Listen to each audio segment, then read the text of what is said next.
Well, welcome to the super short thought today from Llansteffan. There's a castle over there on that mound you can see behind me, and it was there to keep people out of the estuary over here. There were people up there in the castle with the doors locked and bolted to keep the invaders out. There's an image in Revelation chapter 3 verse 20 that's simple, deeply unsettling.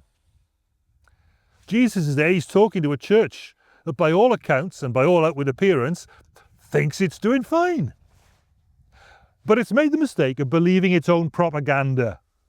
Now this is no place for any church or any Christian person to be in, but some are, which explains a lot. But here's what makes Jesus' comment particularly striking. He's speaking to people who think they're already on the inside.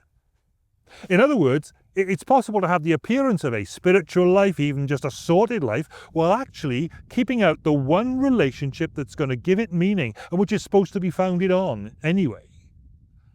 You can build a life, you see, that looks as if it works, looks as if it runs smoothly, seems to tick all the boxes, and still quietly excludes any real relationship with God.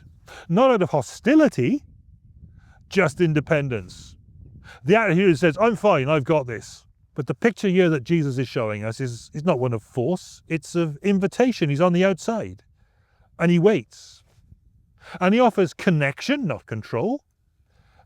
And it raises the question that most of us try and avoid.